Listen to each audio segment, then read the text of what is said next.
I'm Myra Hayes, 33 years old. Last Thanksgiving, my parents stood in front of 30 relatives, handed my brother a $12,000 Caribbean cruise, then looked me in the eyes and gave me a $5 scratch-off ticket. My mother smiled as if she had just done something generous. This seemed more appropriate for someone in your position. Everyone laughed. For months later, those same people would be calling me every hour, begging me to save the family they had destroyed. But by then, I had already decided who deserved to be left behind. The moment I pulled into my parents' driveway, I knew exactly what role I'd been invited to play. Not daughter, staff. Before I could even grab the apple pie I'd spent all morning baking, my mother opened the front door and frowned. Finally, the caterers are already inside. Go help them set the dining room. No hello, no hug, no happy Thanksgiving. Just another order. I carried my pie through the kitchen while strangers in black uniforms rushed around preparing dinner. One of them stopped me. "Where do you want this?" Before I could answer, my mother laughed. "Oh, she's not a guest. She'll be helping you." The caterer immediately handed me a stack of serving trays. I looked at my mother. She didn't correct him. She simply walked away. Less than 2 minutes inside the house, and I'd already become unpaid labor. The front door burst open again. "Brandon's here." Everything stopped. My father hurried across the living room. My mother practically ran. Even cousins I'd barely spoken to all year crowded the entrance. Brandon walked in wearing designer sunglasses despite the cloudy afternoon, one arm around his business partner Caleb Monroe. Dad hugged him, so hard I thought he might actually cry. "There's my successful son." Mom adjusted Brandon's expensive jacket. "You look incredible." Then she glanced toward me. "Myra, why are you just standing there? Take Brandon's bags upstairs." Brandon didn't even look at me. He simply handed me both suitcases. "Careful with the black one. I've got expensive watches inside." Not please. Not thank you. Just another instruction. 30 relatives watched. Nobody said a word. Dinner hadn't even started before the comparisons began. Aunt Cheryl asked what I'd been working on lately. Before I could answer, my father interrupted. "Myra still does accounting." He shrugged. "Nothing exciting." Brandon laughed. "I told her years ago she should have gone into real business." Caleb smiled into his wine. "Some people are born to build companies." He looked directly at me. "Others just count someone else's money." The table laughed. Even people who barely knew me.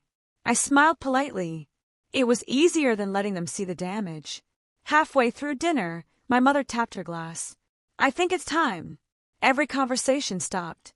Dad stood. His smile looked rehearsed. "This year, your mother and I wanted to thank Brandon for everything he's done for this family."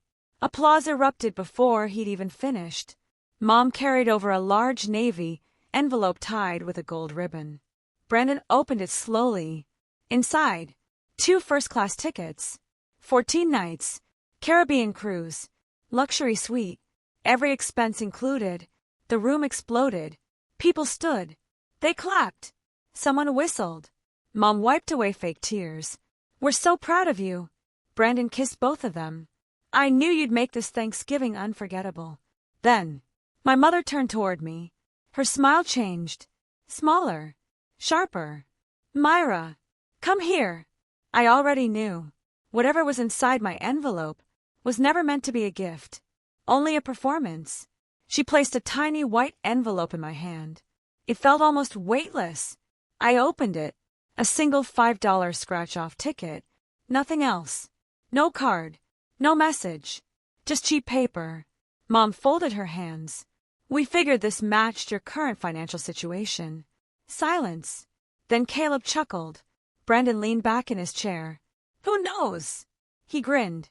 "Maybe you'll win enough to buy yourself a real vacation." Laughter spread around the table. Someone actually clapped. One of my cousins pulled out his phone. Recording.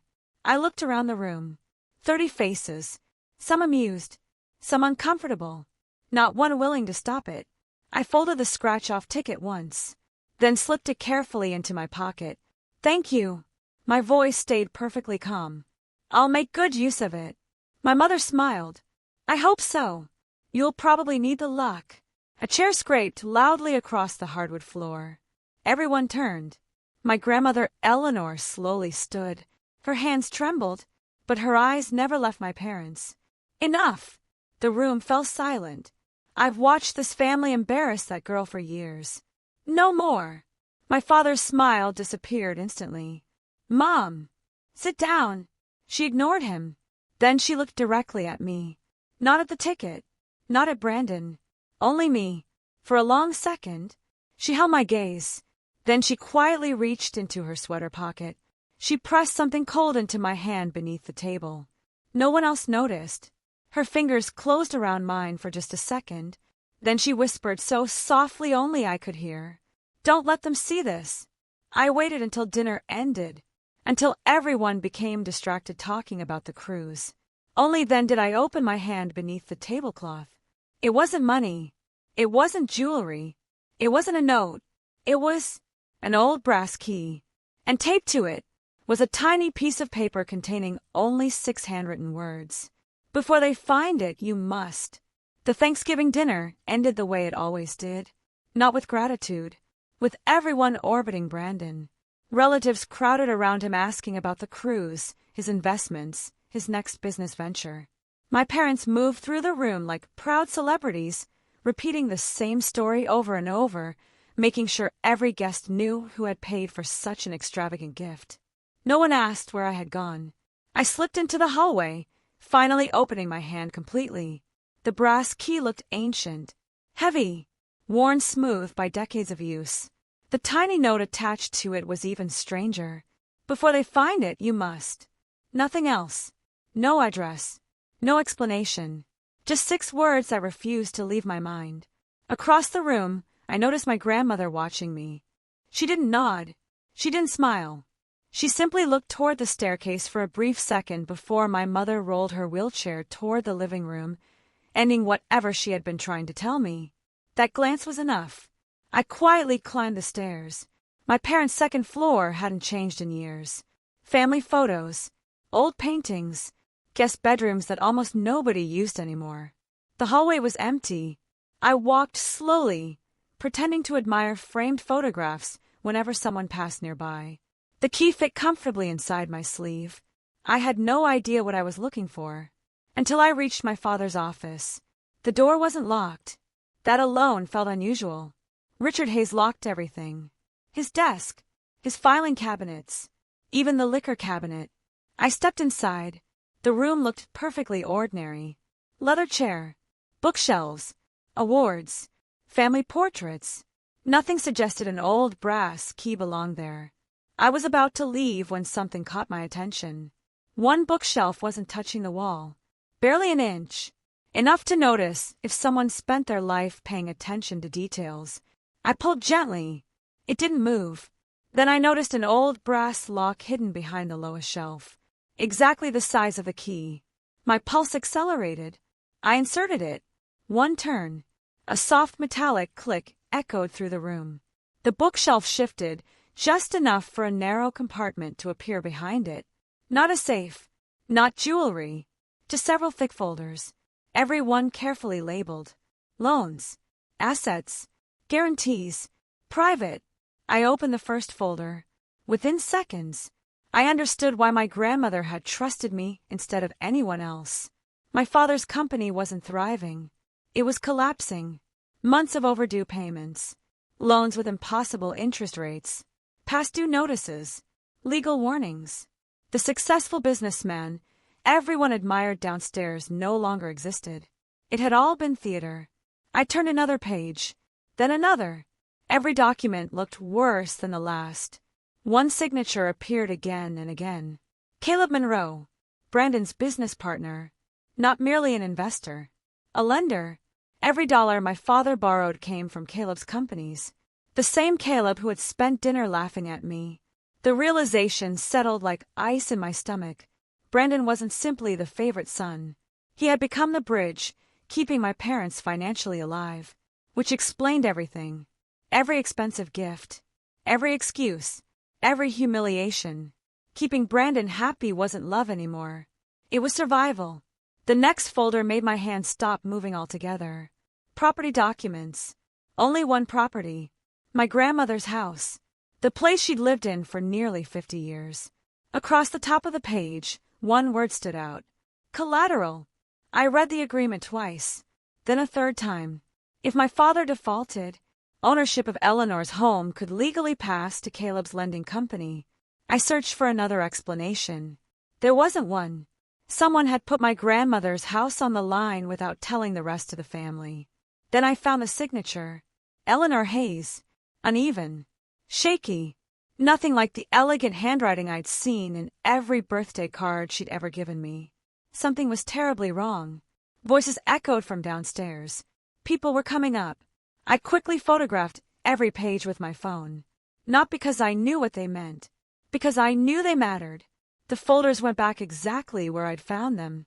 The hidden compartment disappeared. The bookshelf clicked back into place just as footsteps stopped outside the office. The handle moved. I barely had time to step toward the window before my father walked in. He frowned. "What are you doing?" I was looking for the bathroom. His eyes stayed on me longer than usual. Then they drifted around the room. Checking. Counting. Making sure nothing had moved. "You've always been curious." His voice sounded almost amused. "Curiosity gets expensive." I smiled politely. "So does pretending everything's perfect." For the first time that evening, his smile disappeared. Only for a second. But I saw it. He suspected nothing. Yet, I left the office carrying nothing except my phone, and answers that created even bigger questions. Outside, relatives were saying goodbye. Cars filled the driveway. Brandon stood near his new luggage, already talking about snorkeling excursions and private dinners aboard the cruise ship. As I walked toward my own car, Caleb called after me. "You still have that scratch off?"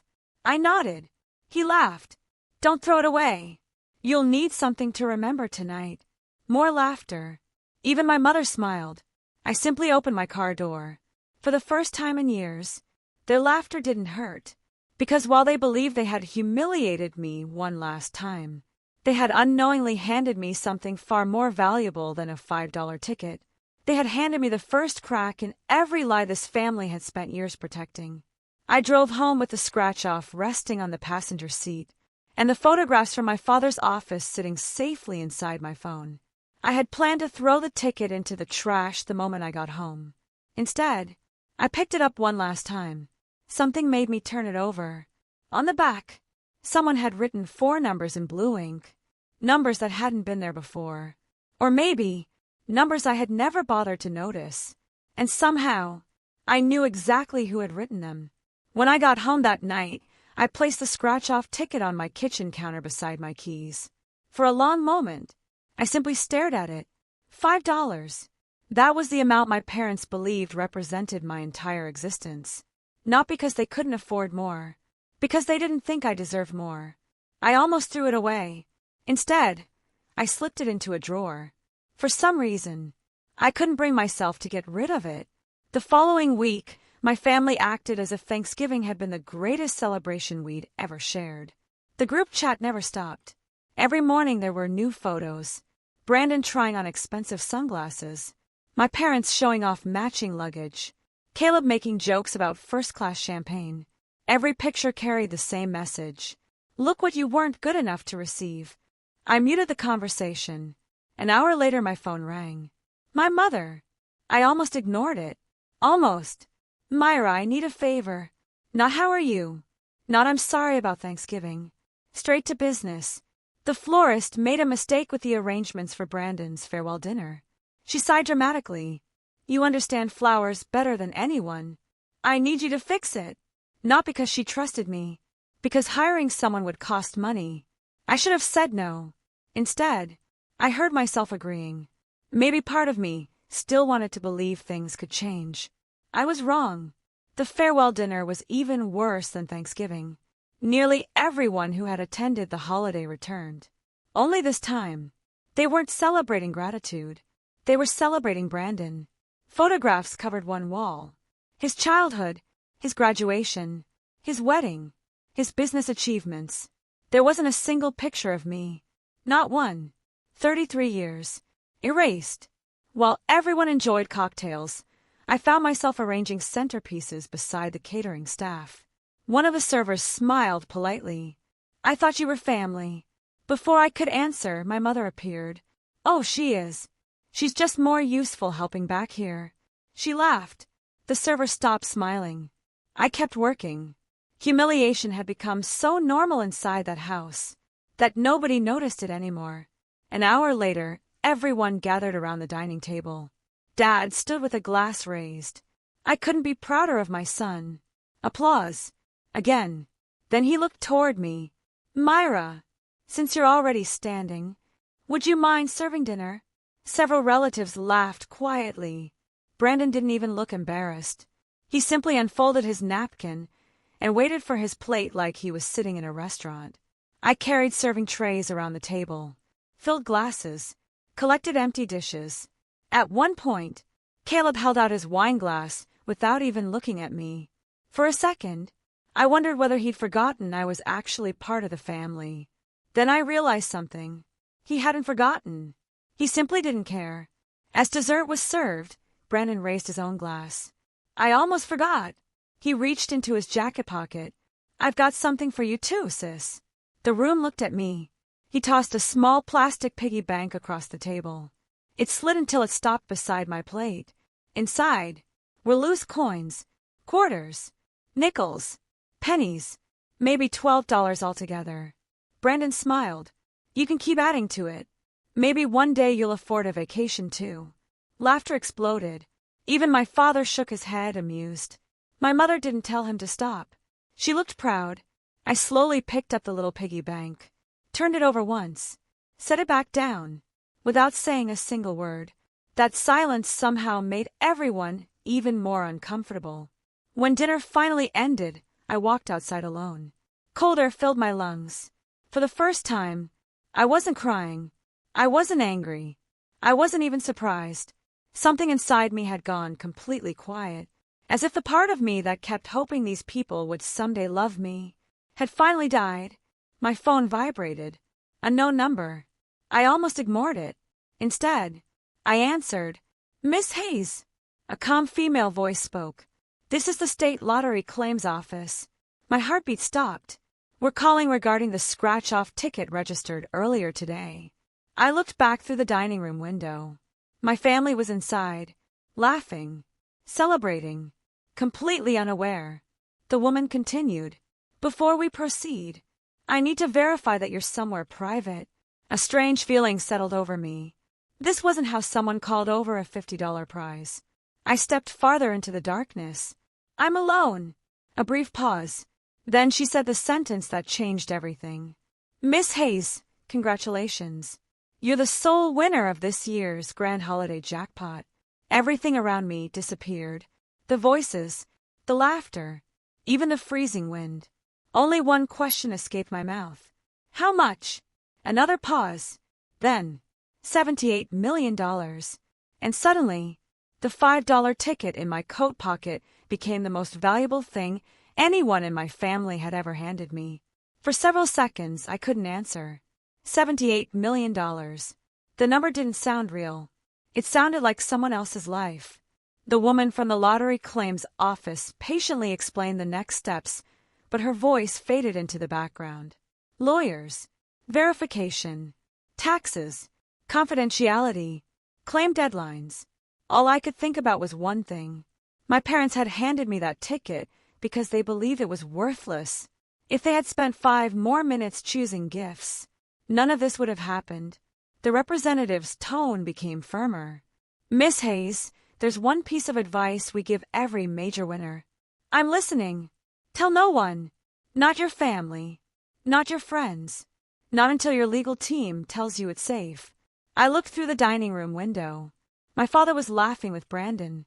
My mother was proudly showing relatives the cruise itinerary. Caleb had one arm around my brother, already talking about investment opportunities waiting after the vacation. For the first time, I completely agreed with the stranger. No one will hear it from me. The following morning, my life looked exactly the same. I woke up in the same apartment, made the same coffee, drove the same car, went to the same office. No designer clothes. No luxury shopping. No dramatic celebration. My coworkers complained about deadlines. Clients argued over invoices. The world kept moving as if nothing had changed. And that was exactly how I wanted it. Because while everyone believed Myra Hayes was still the forgotten daughter, Myra Hayes had quietly become the most dangerous person in her own family. 3 days later, I met the attorney recommended by the lottery office. His name was Daniel Mercer. He didn't congratulate me. He didn't ask what I planned to buy. Instead, he placed a yellow legal pad on the table. Before we discuss your money, I need to know something. What? Who do you trust? The answer came instantly. No one. He nodded once. Good. That single word told me he'd seen this story before. Families. Money. Greed. He wasn't surprised. For the next 4 hours, we built walls around my future. A trust. An anonymous LLC. Separate accounts. Independent advisors. Every document added another layer between me and the people who had spent 33 years trying to make me feel small. When we finally finished, Daniel closed the last folder. Now, tell me why you look more worried than happy. I slid my phone across the desk. The photographs from my father's hidden files filled the screen. Loan agreements, collection notices, my grandmother's property, Caleb's signatures. Daniel stopped smiling. He examined every page carefully. When he reached the last document, he looked back at me. Where did you get these? I can't tell you. You don't have to. He leaned back. This isn't just debt. It's control. He circled Caleb's name several times. Notice something. I studied the pages again. The amounts kept increasing. Every loan was larger than the previous one. Every payment deadline was shorter. Every penalty harsher. Daniel tapped the paper. These aren't ordinary business loans. What are they? They're designed to fail. A chill ran through my body. What do you mean? Someone wanted your father dependent. He slid another document toward me. Look at the dates. I compared them. Every new loan appeared shortly after another payment became impossible. There had never been a chance to recover. Only another trap. The realization hit harder than I expected. My father wasn't running his business anymore. Someone else was. On my way home, my phone buzzed. Brandon. I considered ignoring it. Instead, I answered. His voice sounded unusually cheerful. Mom says you're free Saturday. I have plans. They can wait. He laughed. We need someone to check on the house while we're gone. Of course. Not would you like to? Not can you help us? They had already decided. You'll water Mom's orchids. Bring in the mail. Start Dad's truck every few days. And don't forget Grandma's prescriptions. A long list. Not one request. Only expectations. Before hanging up, he added one last sentence. Oh, and don't scratch that ticket too hard. You might hurt your feelings when it loses. He laughed before ending the call. I slowly lowered the phone, then looked at the folder Daniel had given me. For the first time, I realized something almost unbelievable. Brandon had spent his entire life believing he was the one protecting this family. He had no idea. He was actually the reason they were about to lose everything. That evening, Daniel called again. I kept looking at those loan documents. You found something? Yes. His voice had changed. Sharper. More serious. The lender isn't Caleb. What? He's only the face. There's another company behind every transaction. I stood up immediately. Who owns it? There was a long silence. Then Daniel answered quietly. I don't recognize the name. But whoever they are, they're about to demand every dollar your family owes. And according to the first notice, that would happen in just 11 days. 11 days. That was all my parents had left before someone came looking for money they didn't have. They had no idea.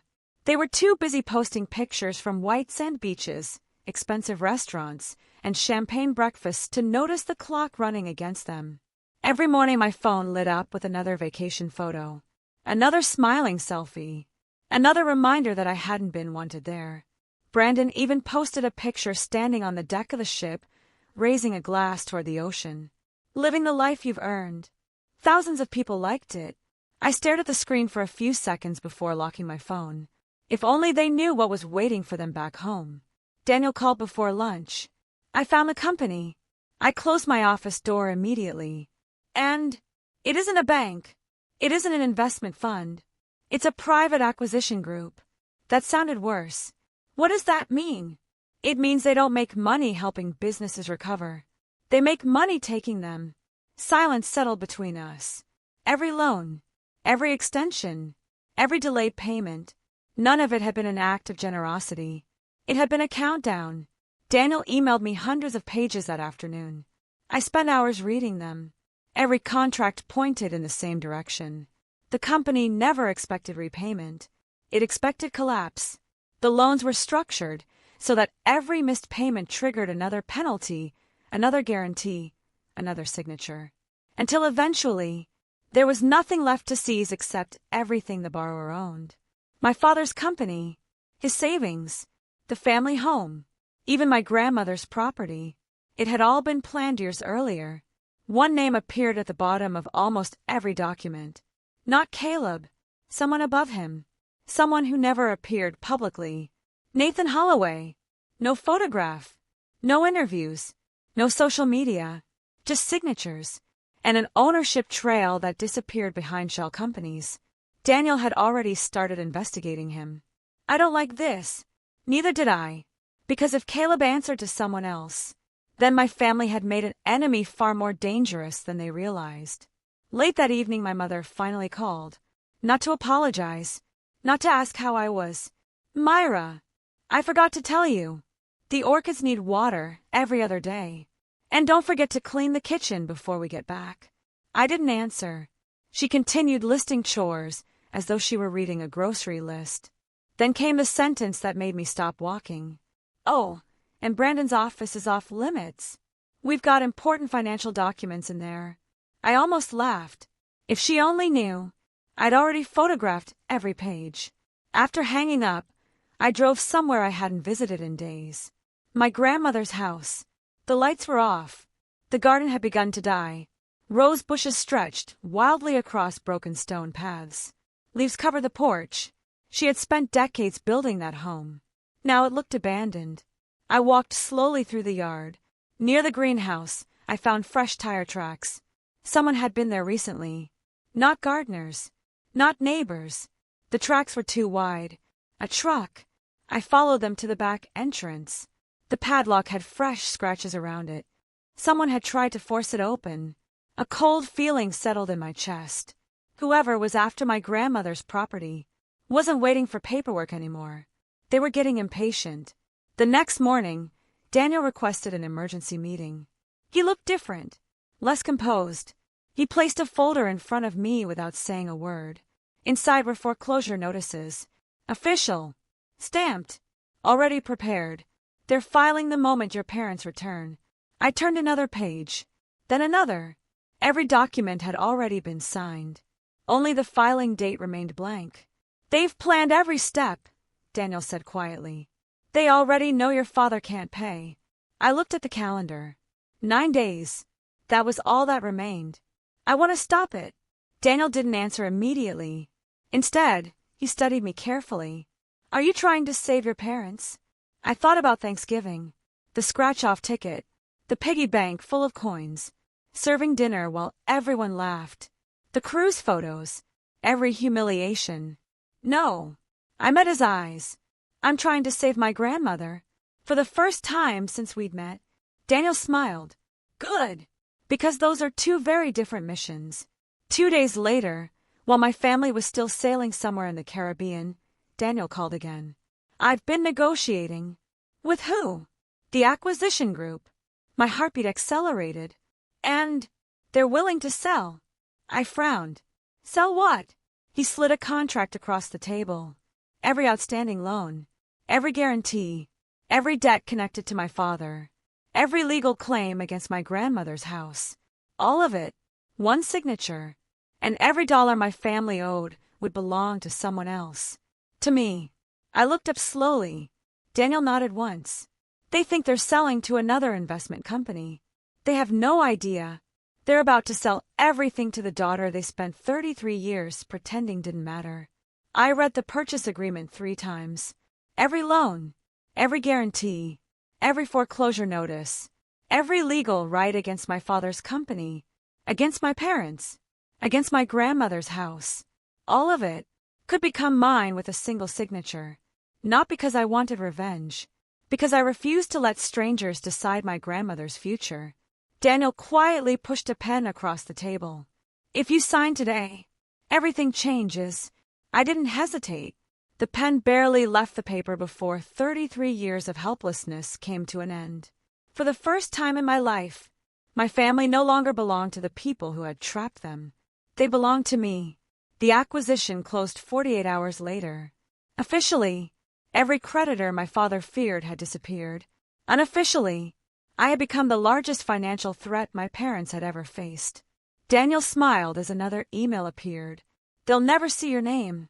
Every document goes through the LLC. No one can connect this to you. Exactly the way I wanted it. They had spent decades judging me by appearances. Now appearances would destroy them. 3 days later, the cruise ended. My family returned home. The group chat exploded again. Photos at the airport. Suitcases. Souvenirs. Brandon posted one final picture with the caption, "Back to real life." He had no idea how accurate that sentence was.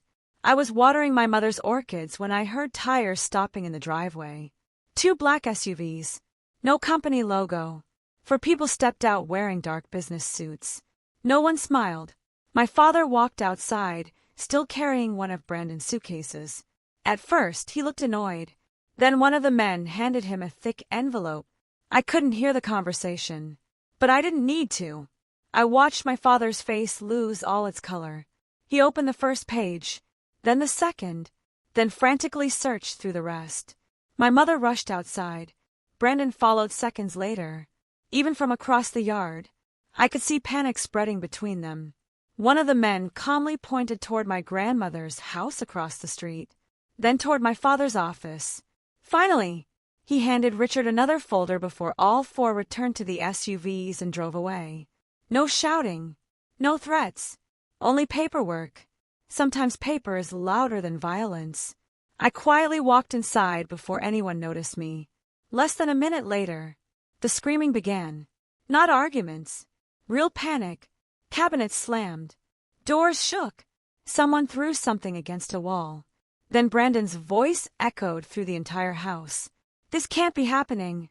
For the first time, the golden child sounded afraid. An hour later my phone rang. Dad. I answered. His breathing was uneven. Myra. One word. And already I heard something I'd never heard before. Fear. We need to talk. I stayed silent. There was a misunderstanding. Another pause. I need you to come over. Interesting. Not an order anymore. An invitation. When I arrived, the atmosphere inside the house had completely changed. Nobody looked at me the way they had during Thanksgiving. Nobody smiled. Nobody laughed. The cruise photographs still decorated the living room. But now unopened legal envelopes covered the coffee table beneath them. The contrast was almost surreal. Luxury memories, surrounded by financial collapse. Brandon paced back and forth. Caleb wasn't there. Neither was his confidence. My father looked 10 years older. My mother had clearly been crying. For several long seconds, no one spoke. Finally, Dad cleared his throat. You work with financial documents. It wasn't a compliment. It was desperation. We need your opinion. He pushed the foreclosure notices toward me. I picked up the first page, pretended to read it carefully, although I already knew every sentence printed there. The payment deadline expired. I placed it back down. They've accelerated the debt. Dad nodded quickly. Exactly. So what do we do? Not what should I do. Not what do lawyers say. What do we do? Suddenly I was family again. I looked around the room. 3 weeks earlier, those same people had laughed while handing me a $5 scratch-off ticket. Today, every pair of eyes waited for my answer.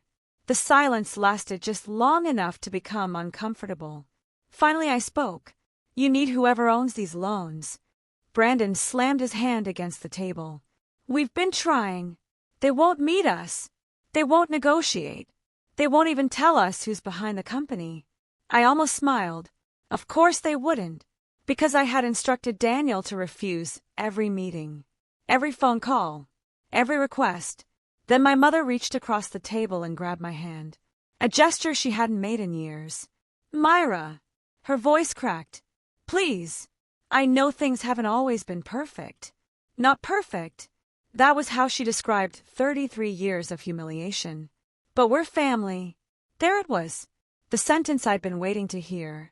Not because it moved me, because it proved something. People like my parents only remember the meaning of family when they needed something. I slowly pulled my hand away. I hope you find whoever owns those debts. Then I stood. My father followed me to the front door. For the first time in my entire life, he looked small, almost fragile. Myra, if you hear anything, if anyone contacts you, please tell us. I looked directly into his eyes, then quietly answered, I will, because sooner than he imagined, I was going to introduce him to the person who owned every dollar he had left. The next 48 hours were absolute chaos. My father called every attorney he knew, every bank, every financial consultant, every business contact he'd spent 30 years collecting. No one could help him. No one even knew who actually owned the debt anymore. Daniel had done exactly what he'd promised. The transaction was completely invisible. Every trail ended inside my LLC. Every request for information received the same response. Ownership confidential. Brandon wasn't handling the pressure any better. His social media went silent. The same man who had spent an entire week posting pictures of champagne and sunsets had suddenly disappeared. Instead, he was making desperate phone calls from sunrise until midnight. I knew because my mother accidentally called me one evening while trying to reach him. I heard everything. We're losing the company. The lawyers won't answer. What if they take Grandma's house? Then the line disconnected. For the first time, my grandmother's home mattered more than Brandon's pride. Daniel called the following morning. I think they're ready. What changed? They've stopped negotiating. I frowned. Isn't that the opposite? No. They've stopped pretending they have options. He paused. They'll accept any meeting now. That was exactly what I had been waiting for. The meeting was scheduled for Monday morning. Neutral conference room. No company logo. No identifying information. Just a long table. 8 chairs. A pitcher of water. And years of buried resentment waiting to explode.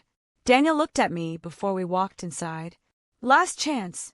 If you don't want them to know, we can keep using representatives. I thought about Thanksgiving, the cruise, the piggy bank full of coins, serving dinner while everyone laughed, my mother's orchids, my father's orders, Brandon's smile. Then I remember my grandmother quietly slipping that brass key into my hand. No, it's time. They were already waiting when we entered. My father stood first. His face looked exhausted, dark circles under his eyes. Wrinkled clothes. He had aged years in less than 2 weeks. My mother looked even worse. Brandon barely resembled the confident man who had boarded that cruise ship. Then, they saw me. Confusion spread across all 3 faces. Dad frowned. Myra, what are you doing here? Brandon actually laughed. This isn't the family meeting. This is business. I said nothing. Daniel calmly pulled out the chair at the head of the table, then looked at me. Miss Hayes, whenever you're ready. I sat down, right at the head. The room fell silent. My father looked toward Daniel. I think there's been some mistake. Daniel opened a folder. No mistake. My father forced a nervous smile. We're here to meet the owner. You are. Daniel looked directly at me. Miss Hayes is the sole managing member of a company that acquired every outstanding loan connected to your businesses. No one moved. No one breathed. The words simply hung in the room. Impossible. Unbelievable. Heavy. Brandon laughed again. Too loudly. No. That's not funny. He looked at me. Tell him. Tell him this is some kind of joke. I didn't answer. Instead, I quietly slid the acquisition agreement across the table. Signed. Executed. Stamped. Every page carried my signature. Every legal right now belonged to me. My father's hands trembled as he reached for the documents. He recognized the signatures, the loan numbers, the guarantees, page after page. His expression collapsed. Finally, he whispered something I never thought I'd hear. You. I nodded once. Yes. My mother burst into tears. Real tears. She reached toward me instinctively. Myra. We didn't know. I looked at her. You didn't know what? She couldn't answer. Didn't know I'd become successful? Didn't know I was capable? Didn't know humiliation had consequences? Or didn't know the daughter they treated like a servant could one day own everything? Brandon suddenly stood. This is insane. You can't do this. I slowly looked up. I can't. He pointed across the table. You destroy your own family? The sentence echoed through the room. I almost smiled. My family. I leaned forward for the first time. My family gave me a $5 lottery ticket while celebrating you. My family made me serve dinner at Thanksgiving. My family laughed when you threw a piggy bank full of coins at me. My family called me useful only when someone needed free labor. I shook my head slowly. No, Brandon. That wasn't family. That was an audience. No one spoke. Not even Daniel. The silence became unbearable. Finally, I reached into my purse. Not for another contract. Not for another legal notice. For something much smaller. I placed it gently on the center of the table. A scratched $5 lottery ticket. Everyone stared at it. My father frowned. Brandon looked confused. My mother covered her mouth. I pushed it toward them. You gave me this because you thought it had no value. I looked each of them in the eyes. And you spent 33 years making exactly the same mistake about me. No one had anything left to say. Then I closed the folder, looked at Daniel, and quietly gave the instruction that would decide my family's future. Let's talk about my grandmother's house first. No one spoke for several seconds. My father simply stared at me, then at the lottery ticket, then back at me again.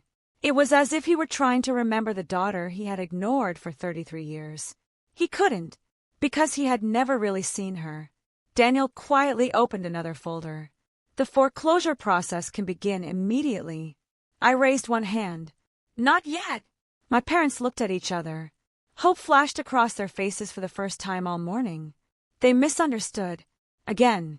I turned toward Daniel. Remove my grandmother's house from every legal action. He nodded immediately. It'll be done today. One signature. That was all it took. The home my grandmother had spent 42 years building was finally safe. No bank. No investors. No foreclosure. No Caleb. No hidden company. No one would ever threaten that house again. The promise I had silently made to my grandmother was finally fulfilled. My mother suddenly began crying harder. You saved us. I looked at her calmly. No. I saved Grandma. The difference hit her harder than any insult ever could. My father leaned forward. We know we made mistakes. Mistakes. That word again. As if decades of humiliation could be summarized with a single polite sentence. I was under pressure. The business. I wasn't thinking clearly. I couldn't help noticing something. Neither of them had apologized for Thanksgiving. Neither of them had apologized for making me serve dinner. Neither of them had apologized for treating me like hired help. They apologized only after losing everything. Brandon finally spoke. For the first time, his voice wasn't arrogant. It was desperate. What happens now? I looked directly at him. That depends. His eyes filled with hope. On what? Whether you're asking me as your creditor or as your sister. Silence. He opened his mouth, closed it again, because for the first time in his life, he didn't know which answer would benefit him more. Daniel slid one final document across the table. A restructuring agreement. My father looked confused. What is this? A second chance. He immediately looked relieved. Then I continued. Not for your company. His smile disappeared. For your employees. He frowned. What? I folded my hands together. I've already reviewed the payroll. There are 73 families depending on that business. They didn't humiliate me. They didn't treat Grandma like collateral. They're innocent. I looked at Daniel. We'll keep the company operating.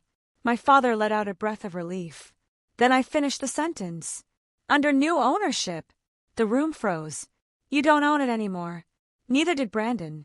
Every share that had been pledged through the loans now belonged to me. The company would survive. The employees would keep their jobs. But the Hayes family would never control it again. Brandon pushed his chair back violently. You planned this. I slowly shook my head. No. You planned this. He frowned. You just didn't realize. You were making me strong enough to survive without you. No one tried to stop me as I stood. There was nothing left to negotiate. Nothing left to threaten. Nothing left to manipulate. The power they had held over me since childhood had disappeared. Quietly, completely. Before reaching the door, I stopped. There was one last thing I needed to do. I reached into my purse one final time. The small brass key, the one my grandmother had slipped into my hand during Thanksgiving. I turned toward my parents.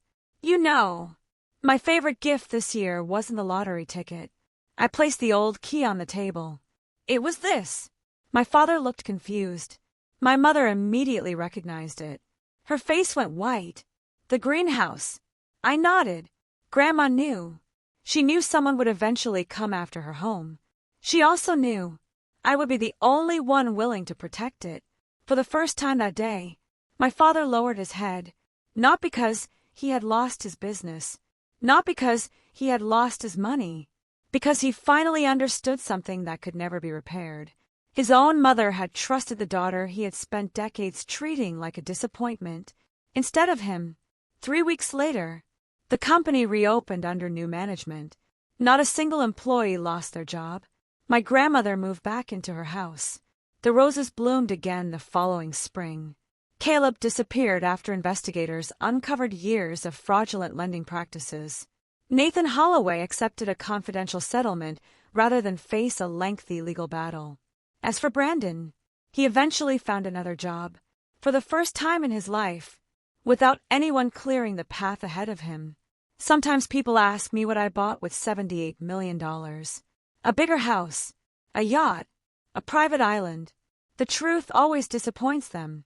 The best thing that money ever bought me was the freedom to stop begging people to love me, because the greatest prize I won that Thanksgiving was never printed on a lottery ticket. It was finally understanding that my worth had never depended on my family's opinion. And once I learned that, they lost the only thing they had ever been able to take from me.